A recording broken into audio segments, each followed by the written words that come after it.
So right now we're in this very interesting in-between place.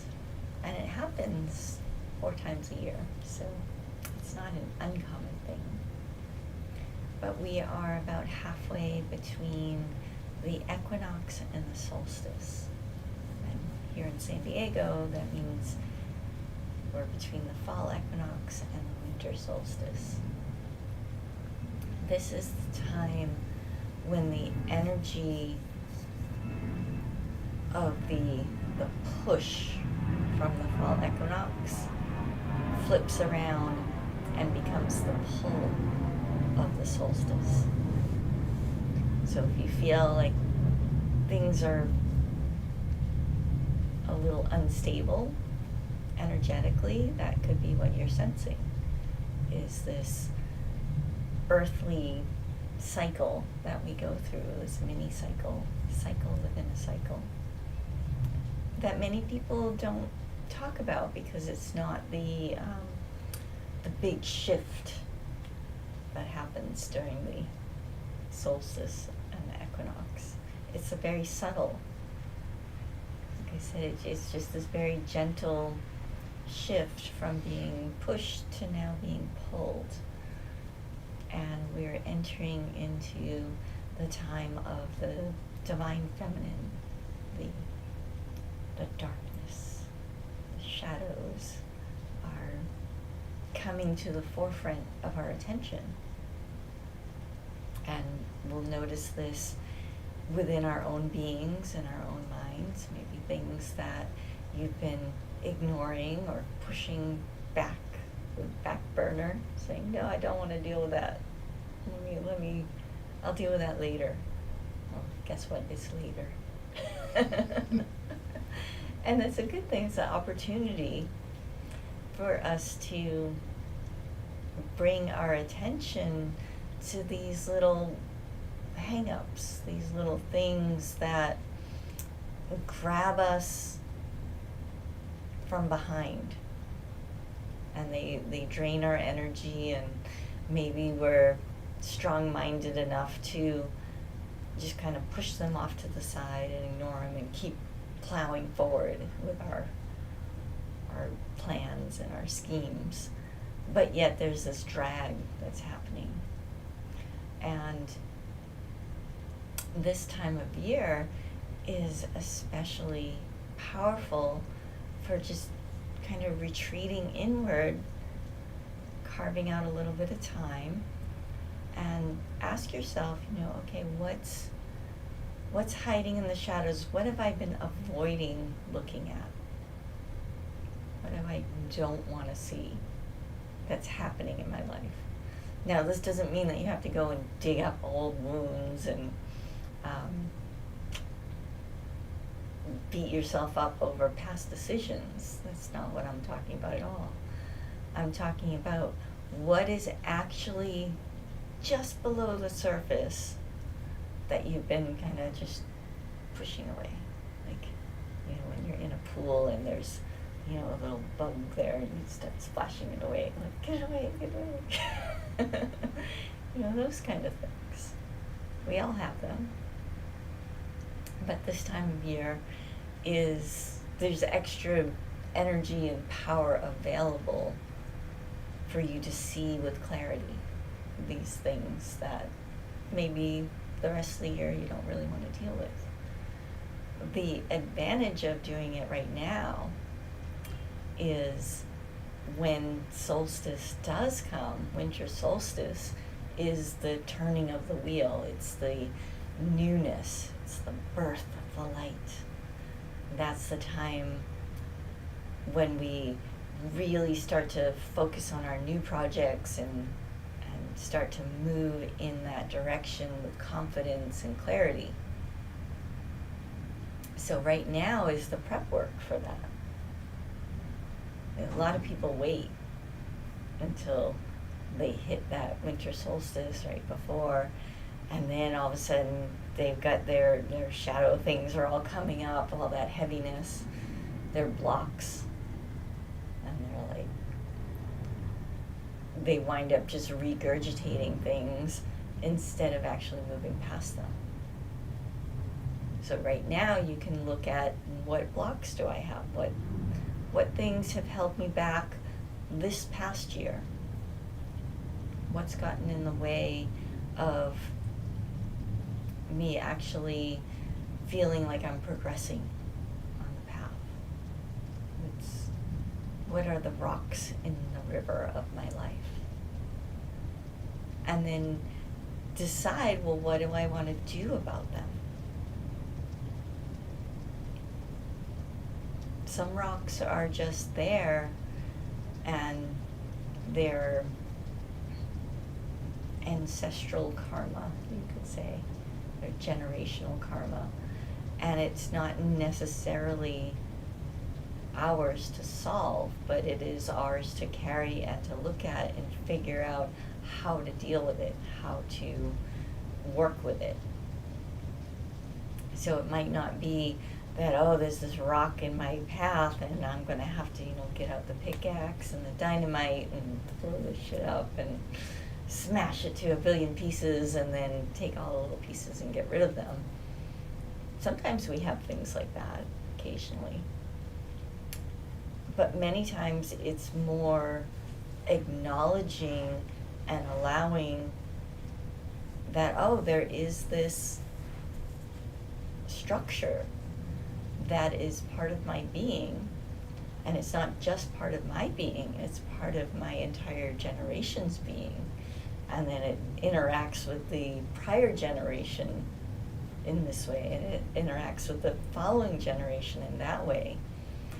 And when we start to see that clearly, and then it no longer becomes a block. It becomes a deeper layer of interconnection and understanding how our river is flowing. So I'm from Gen X. We are the forgotten generation. You'll even see sometimes on social media they'll have lists of generations, this generation is like this and that generation is like this, and then they skip over Gen X completely. So then all the Gen X people comment we've been forgotten again. We were the latchkey kids. We didn't, I didn't have a key to my house because I grew up in a small town, but nobody was home when I got home. And that was normal for my whole generation. We would get on our bicycles and be gone on a Saturday the entire day from sunrise to sunset and just be home for dinner. And if you weren't, then nobody really noticed. That's just the, so Gen X has this generational weight or rock of abandonment and neglect.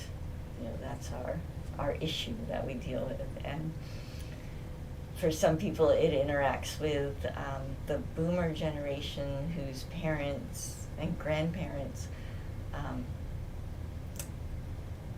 were really, what do they call it, the greatest generation, who went through the Depression. And so they're gotta hold on to resources, we gotta take care of ourselves, and sometimes that interacts with a grandparent template. So then you have these Gen Xers who just hunker down and it's no, this is all mine, you can't have any, I'm just gonna take care of me. But then you have the opposite reaction too, where I'm gonna take care of everyone. And you see that affecting the next generation of Gen X's kids, where you have the helicopter parents and you have the participation trophies where everybody's a winner. And even the kids that are completely not into it, shaking and saying, yes, you are a winner.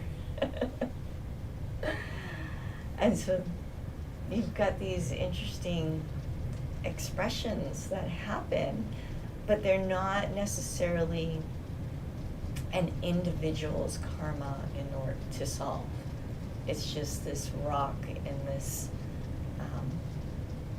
river of our path. And we all have it, so you can look at your generation and examine, well, what is the wound or the the rock, the stumbling block that I face because I am part of this generation. Like, what imprinting? And then how is that imprinting acting with the imprinting from your grandparents? How is it interacting with the imprinting on the next generation of how, that reaction? And that can bring some clarity to your own path.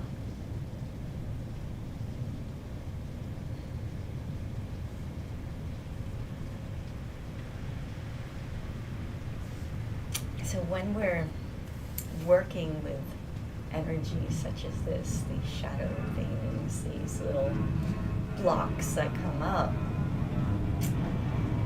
it can be a good time to consider the overall structure of the path. You know, hear some Zen teachers tell you, the path is, there is no path. This is the road to nowhere. Or the process is the path. And it's true. Or the process is the goal. And it is true. Like, there's a part of a human part of us that likes completion. We really need the structure of, I'm going to do A, B, and that's going to equal C. And then I'm going to feel accomplished, successful. Like, I've been able to do something with my life. But life keeps going. It keeps happening. Just like these cycles of the winter solstice, the spring equinox, summer solstice, fall equinox, and then the in-between points like we're in now. The cycle keeps happening. So if we realize that this path that we're on and all these processes that we do is processing of all these blocks, all of these experiences we have in meditation, these experiences we have as life, as the real teacher, showing us these different things. It's a river. It just keeps flowing. And every time we look at the river of our life, we notice on one level it looks the same. It's just this river flowing. But on another level, we can look at it and we realize that the river is always changing. It's never the same. The water that we're seeing at a particular point is not the same water that we saw a moment before. It's continually shifting and changing, yet at this other level, there's just this constant river that's flowing.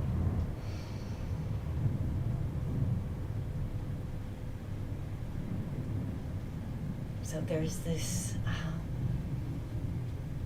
understanding that can happen, that can bring a great deal of peace, can help us cultivate more peace if we start to understand that we need goals, we need things to build and chase after,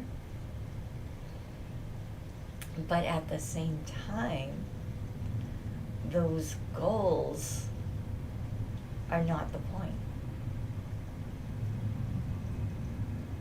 Because there's part of us that said, well, goals isn't the point, so I'm just not going to have any goals. And what happens then is we just kind of flail around and we wind up getting stuck on the banks of the river in those little eddies. We get caught in whatever habitual patterns are most prevalent. And we just spin and spin and spin. We stay stuck. And we suffer. But what having goals does is it frees us from that little eddy, and it allows us to engage with life as a teacher. We start to realize that this thing that we are is much bigger than we can conceive. That there's more happening than our little human mind can fully grasp. But by engaging, by creating these goals, and then going through the process of achieving a goal, that's where we grow. That's where we expand. That's where we start to fully engage with all of that we are. The Bhagavad Gita, Krishna cautions us not to be attached to the goal. He never says don't have a goal. But he tells Arjuna, like, no, you're a warrior. Your job is to go out and fight, and not only fight, but your job is to go and be the best you absolutely can be. So he has a goal. It's like, no, you've got to go out onto the battlefield and do your absolute best. But do not be attached to the outcome of that. But we still know that there's an outcome, right? There's still the goal of winning the battle, which he engages in.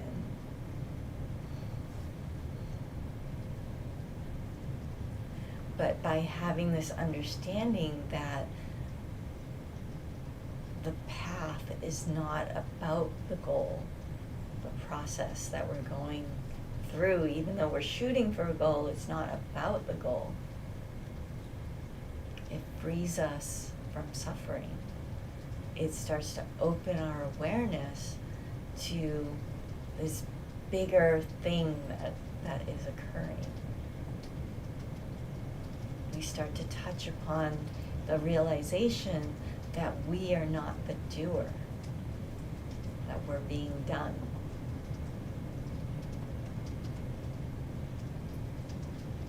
But while we have this relative view that we're existing in relation to the river that we find ourselves in, we still, flail around and think that we can control the river.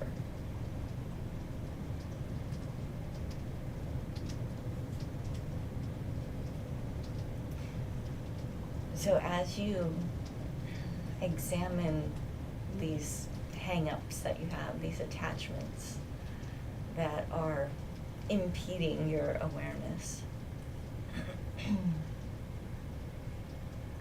have the goal of clearing them, of learning how to work with them so they don't control you. But realize it's the actual process of engaging is where the growth happens. That's where the magic is. Especially in our culture, we're all about, getting to the finish line.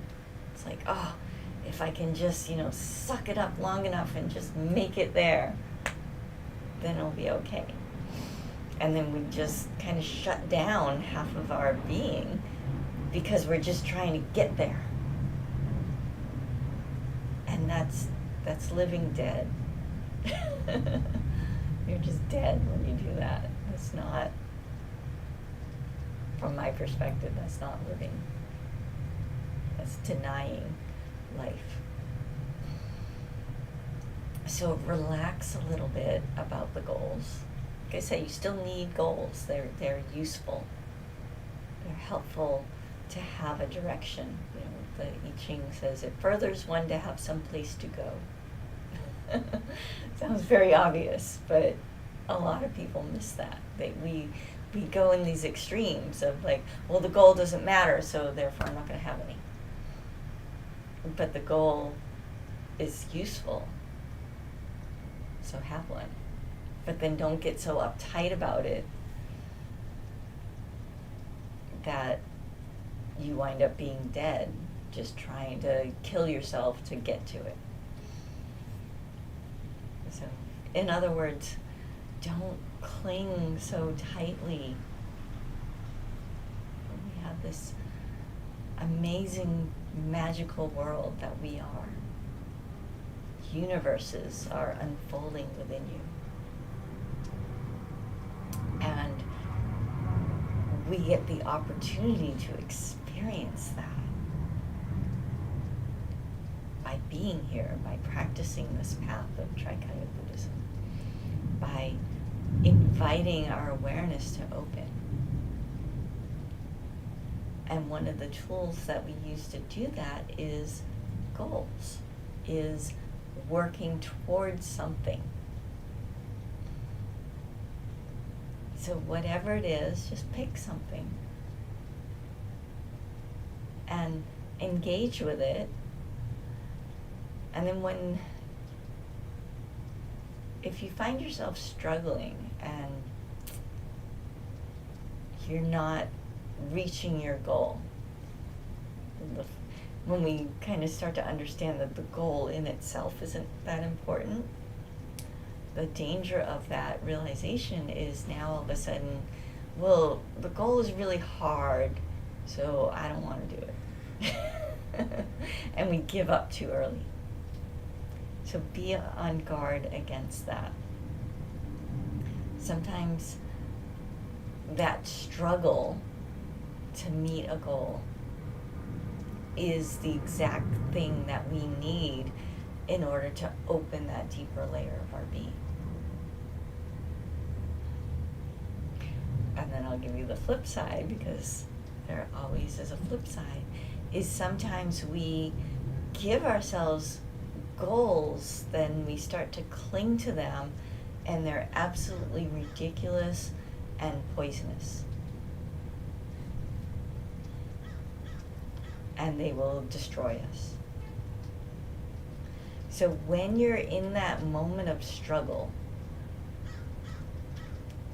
that's when you need to really take a breath, take a moment of contemplation, go into complete humility, and ask yourself, is this the appropriate goal for me right now? And that's what this time of year right now, this in-between the equinox and the solstice, and we get 4 of them every year. So if you miss this one, don't worry, there'll be another one. But this in-between point, is the ideal time for this type of contemplation, where we look at our goals that we've been struggling with, and we ask ourselves, is it important? Is it worth my effort? Am I just chasing it out of ego? Am I chasing it because somebody else thought it was a good goal and I took their word for it, instead of asking my own being, is this really what is important to me? Is this really interesting enough to make me want to transform? And if the answer is no, that this goal was just given to me by somebody else, or it arose out of an insecurity of a previous version of my being, as you let go of that goal, be gentle with yourself, because there'll be a grieving process. There'll be this release. There'll be this feeling of, oh, I wasted all this time working on this thing that didn't mean anything. I'll open up this door to the regret of the woulda, shoulda, coulda game. It's a waste of time. But allow for that. Give yourself a moment to process even that. You don't have to indulge in it, you don't have to stay there long, but acknowledge that it's there. Allow yourself to grieve and let go of that goal properly. Recognize that, oh, it served its purpose, it brought me here to this point. And then open yourself up and say, okay, what is the real goal? What's the real thing I'm interested in pursuing right now? What do I want to run towards? We are a river that is rushing towards the ocean. Anywhere that water gathers, it instinctively goes towards the ocean. And we are the same. We are just rushing towards the ocean of enlightenment.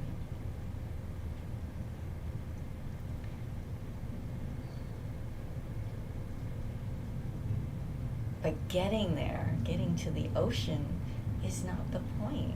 It's this beautiful process. You know, maybe we land in a mountain somewhere as a little drop, and then we find our way down the mountain to a lake, and we hang out in the lake for a long time. Maybe we go through many cycles of being evaporated and falling back to the earth. And then eventually the water in the lake finds its way through the earth towards the ocean, or in the river.